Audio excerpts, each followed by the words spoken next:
Hello everyone, this is Lyrlian with ESFI World bringing you a recap of the GSL Season 2, the round of 16. We are starting off with Group A, where Naniwa, Supernova, Virus, and Genius are duking it out for a spot in the round of 8. In the first mirror match of the group was a PvP, where Genius was going up against a foreign hope, Naniwa. In the first game, Naniwa denied Genius aggressive pylon, allowing him to mount a successful defense with excellent micro. Ahead in economy, tech, and army supply, Naniwa closed out the first game with little difficulty. In the second game, Naniwa foiled Genius's 4-gate and went all in with one Colossus rush. Somehow his army of a Colossus, 2 Immortals and a handful of Zealots beat out Genius of 4 Immortals without losing a single Robo unit.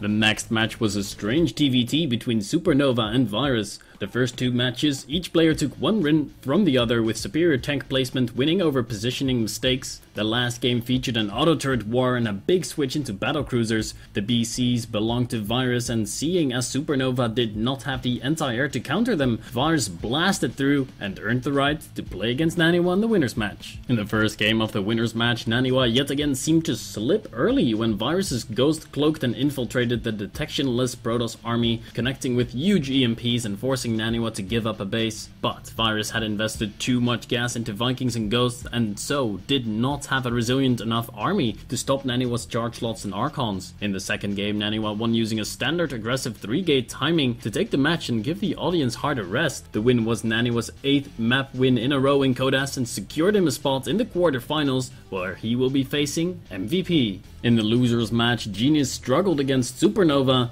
In the first game, he lost a very typical PvT. Genius' army was outpositioned and eventually worn down until a comeback was out of the question. The second game was much more dramatic, but the story was the same. Supernova took map control and continuously pelted Genius with drop after drop and nuke after nuke. There was not much he could do to reclaim the game. Genius ended up losing his 4th in a row and fell down to Code A. Virus and Supernova met again for a rematch to decide who would advance and who would drop down to Code A. Supernova took control with an early Banshee and Hellion that annihilated his Marines and SCVs. Virus tried to drop off his own to mount a comeback, but had to GG when both medevacs got caught and killed by Marines. Virus again got outmaneuvered in game 2 when his siege tanks fell to landed Vikings, allowing Supernova to set up a siege in his production line. Virus made a valiant effort to stay in the game, but with a crippled production capability, he had to concede, sending Supernova to the round of 8. That will do it for Group A, where Naniwa makes it out with 4 straight map wins. Supernova comes back from a first match loss to take revenge and advance out 2-1.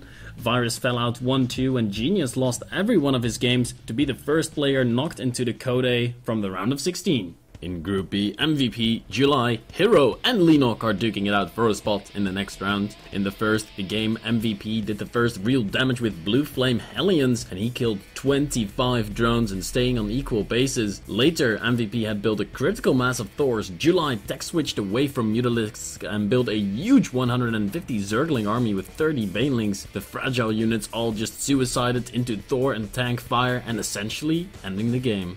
In the second game, July was perfectly prepared and the game ended in a huge wave of green fungals and Baneling acid. In the last match, July executed an all-in Zergling Baneling attack that fell to perfectly spaced siege tanks, and MVP moved on to the winners match. Hero won the first game of the series against Lynok with a cheeky Void Ray War Prism build that used sentries to block off Lynok's ramp while Void Rays took out the main. In game number 2, Lynok won with a strong burrowing roach attack before detection from Hero. Game 3, Hero flushed Lynok's Bruthrot's army down the Archon toilet, leaving Lynok with only Ultralisk tech to defend against the Archon army.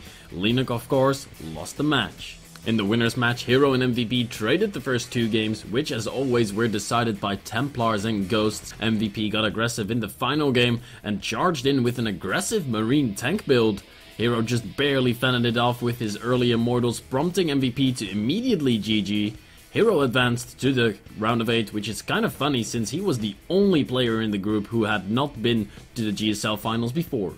In the losers match, Lynok beat a pair of 10 pools from July with great Baneling control, setting up a final match between MVP and Lynok.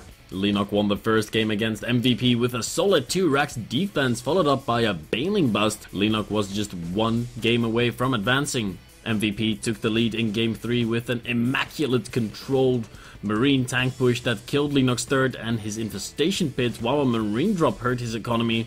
MVP killed base after base and army after army, though, and eventually accumulated a 100 supply lead, which was enough to secure him a spot in the round of 8. And that's the end of Group B, where Hero, the only player from this group to have never made a GSL Finals, advanced 2-0 over Lennox and MVP. MVP gutted out a 2-1 record, beating both Zergs but losing to the Protoss, and Lennox barely missed out, losing 2 games where a win would have meant advancement. July's aggressive instincts got the better of him and he fell out 0-2. That brings us to the one before last group of this Code S round of 16, where Parting, the SDC, Marine King, and Teja are fighting for a spot in the next round. This is Group C.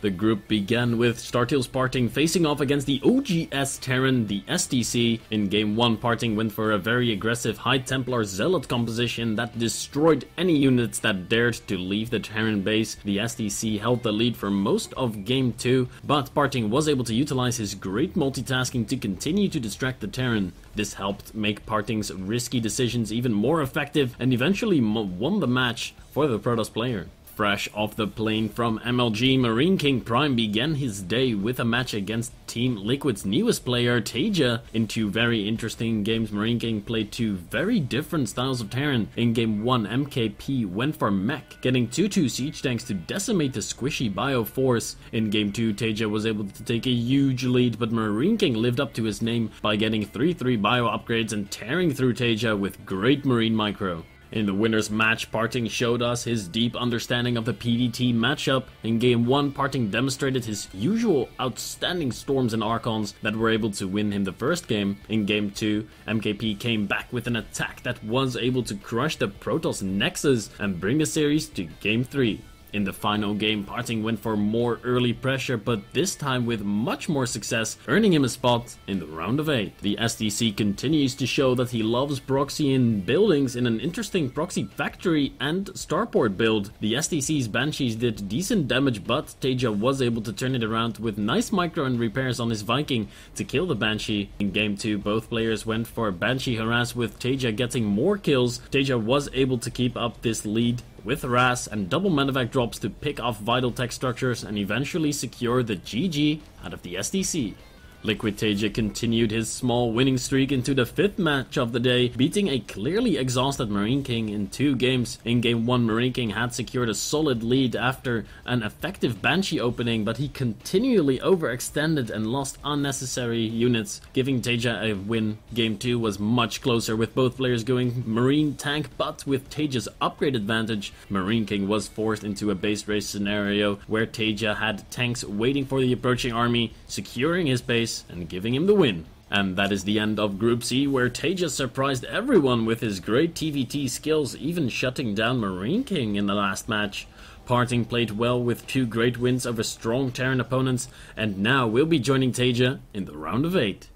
Group D, where MC, Maru, Oz and Squirtle were fighting, began with a surprising result as the 14-year-old Maru was able to take down the boss toss SKMC. In Game 1, Maru was able to feign a Banshee opening, leading MC to counter the wrong strategy, leaving the Protoss at a disadvantage all game. But MC fought back in Game 2, defending against the 1 base push of Maru easily with 4 Colossus. Maru was then able to force MC to make mistakes in Game 3, a rare occurrence when playing the Obama toss, and use these mistakes to crush the smaller Protoss army and move on to the winner's match. Match number 2 was an interesting PvP between FXO's Oz and Startails' Squirtle. Both players are known for their unique styles, and in this matchup it seems that Squirtle's style is super effective. The game began with Oz gas blocking Squirtle, so Squirtle put down a pylon in Oz's mineral line. Eventually Squirtle went for Blink Stalkers and decided to get aggressive, blinking into the enemy base and skull bashing down the Immortals, leading to a GG. Game 2 was pretty pretty similar, with Squirtle going Blink Stalker and getting very aggressive with it, outclassing the FXO Protoss and moving on. The PvT winners match between Squirtle and Maru was an all-out brawl, with both games constantly shifting in either player's direction. Squirtle demonstrated how powerful High Templar are in PvT matchup, using Psionic Storm to win Game 1 and Game 2 after being down in the earlier stages of both those games. In another PvP, President Protoss suffered another loss at the hands of Oz. Oz was able to pull off an interesting Dark Templar play, giving him a huge lead in what became a build order win. Game 2 saw MC fighting back with a 4-gate and bringing the series to game number 3. In the final game, both players went for Robotech, with MC opting for Colossus, while Oz went Immortal. He was able to use High Ground Immortal to deal a lot of damage to the Colossus and eventually tear up MC's force, bringing him to the final match of the night. In the final game of the round of 16, Oz was able to beat Maru in the long PvT series that saw a wide range of strategies. In game 1, a base race ensued and Oz's decision was his ultimate downfall. Maru attempted to end the match quick with a proxy 4 barracks in game 2, but Oz defends well and evened us up the score 1-1. After many midfield engagements in game number 3, Oz was able to push back with just Colossus and a few gateway units and crush the Stifle Terran base, defeating Maru and advancing to the round of 8. And those were the games in Group D, where two Protoss powerhouses win the day, Startail Squirtles and FXO's Oz. These two players will join Naniwa, Supernova, Hero, MVP, Parting, and Teja in the Zergless round of 8 that begins on May 2nd.